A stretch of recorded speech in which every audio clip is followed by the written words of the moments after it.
Okay, let's dig into this. Digging a well. Seems pretty straightforward, right? Huh? Find water, basic survival. Uh-huh.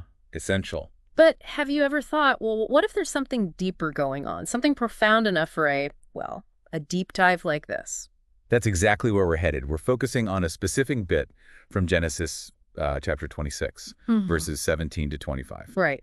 It details Isaac, Abraham's son, digging wells, but it leads somewhere really significant, an encounter with God. And the cool thing is how we can approach this. We're looking at the original Hebrew, like the specific verbs used. Mm-hmm. The nuances there, and also what traditional commentators have said over the centuries. So it gives us layers of understanding. Exactly. We're not just reading the story. We want you listening in to get a feel for the theology behind it. Yeah, what's the real meaning? Especially around themes like inheritance, what you get from your parents, but also maybe spiritual inheritance, and how you establish yourself, your own identity. Hopefully we'll hit some of those aha moments. Let's hope so. Okay, so it starts with Isaac moving.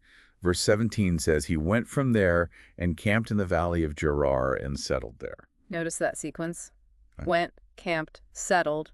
There's a definite progression. He's not just passing through. He's putting down roots, yeah. But then verse 18 is really crucial.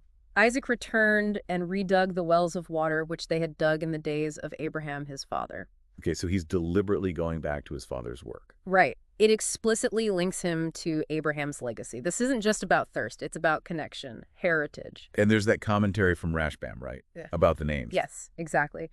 Rashbam suggests that by giving the wells the same names Abraham used, Isaac was basically staking his claim. Like saying, this was Dad's, now it's mine. So that theme of inheritance is right there at the start. Absolutely. It sets the stage. But then things get interesting. Verse 19. That happens. Isaac's servants dug in the valley and found there a well of living water. Now, living water means a spring flowing water. Sounds great. Yeah, sounds like a major find. But it immediately causes trouble. Verse 20. The shepherds of Gerar contended with Isaac's shepherds, saying, the water is ours. Ah, so conflict straight away. Right. And Isaac names the well Esek, which means contention. It marks this first struggle. It's tied to his discovery, but rooted in that inherited space. So his own journey starts with conflict over something vital. Precisely. And it doesn't stop there. Verse 21, they dig another well. Yeah. Same problem. They contended over that also. So Isaac calls this one Sitnah, enmity. Okay, so it's worse now. Not just arguing, but real hostility. It's definitely an escalation. He's facing serious opposition, just trying to establish himself and access basic resources. But then there's a shift, isn't there? Verse 22. Yes, finally. He moved from there and dug another well, and they did not contend over it. A breakthrough. And he calls it Rehoboth, meaning wide spaces or room. And he says, for now the Lord has made room for us. Ah, so relief, peace, independence maybe? Exactly that. After Esek and Sitnah, Rehoboth signifies resolution. He's found his own space, literally and figuratively. This sequence, Esek, Sitnah, Rehoboth, feels really significant, like mapping his personal growth. Commentators certainly see it that way. He starts with the inherited conflict, it gets worse, and then he moves into his own uncontested space. And didn't Maimonides have an allegorical take on this? He did, yeah.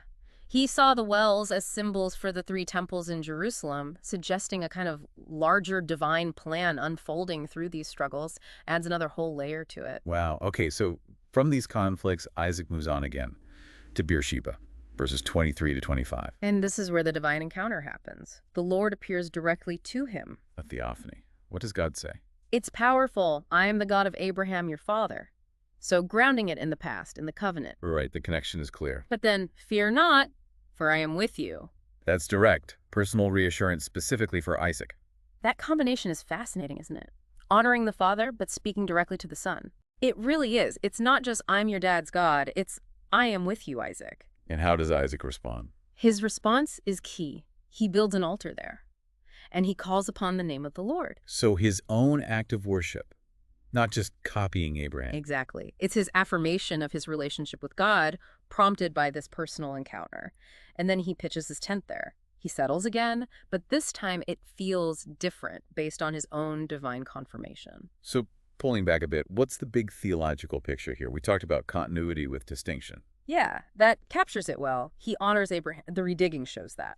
But his journey involves new challenges, new wells, and crucially, his own direct experience of God. He has to step out from his father's shadow, in a sense. Right. And you can almost break that down. First, there's this idea of like imitating, then innovating. How so? He starts with tradition, Abraham's wells.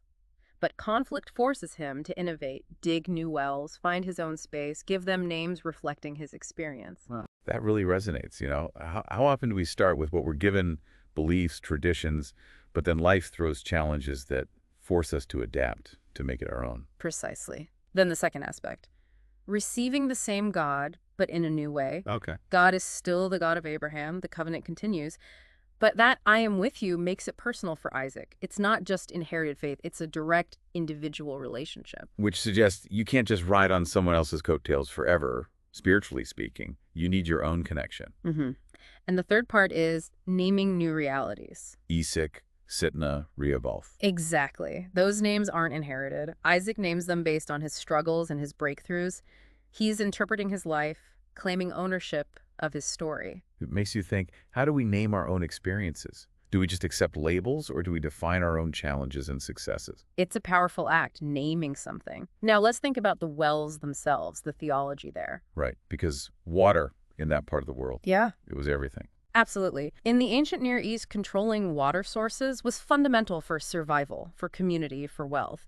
So these fights weren't petty squabbles. They were life and death almost. Pretty much. So Isaac's digging, first reclaiming his father's, then finding his own. It's about securing life, securing a future. So digging a well wasn't just manual labor. It was an act of establishing yourself, investing in what's to come. Definitely. It's creating sustenance, planting roots, saying, we belong here, we have a future here. It's building on Abraham's foundation, but ensuring his own stability. And that phrase, living water, the flowing spring, is there symbolism there too? Many think so. Beyond just reliable water, it could symbolize spiritual vitality, God's fresh provision, a contrast maybe to wells that could be disputed or run dry, like a deeper kind of sustenance. That adds another dimension. Yeah. And thinking about inheritance and succession, this passage doesn't spell it out like a legal document, but it feels like it's implicitly confirming Isaac's role. All right. Very much so. All his actions, the digging, facing the conflict, receiving that direct word from God, they all point to him carrying forward the covenant blessing given to Abraham. But it's not passive, is it? That's the key. Not at all. He has to actively engage with his inheritance. He fights for it, shows resilience, and crucially forms his own relationship with God. It's a really nuanced picture of succession. It takes work. So as we wrap up this deep dive, Isaac and his wells, it's more than just an old story about water rights. Much more. It's kind of a template, isn't it, for anyone who inherits something significant, traditions, beliefs, even a family business. Yeah, it speaks to that tension.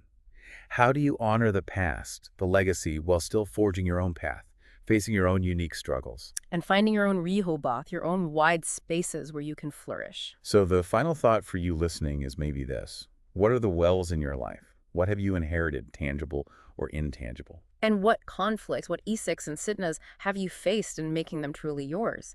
Have you found your own source of living water, your own connection? It's about reflection, isn't it? Yeah. How are you balancing honoring those foundations while establishing your own unique place, your own contributions? Exactly.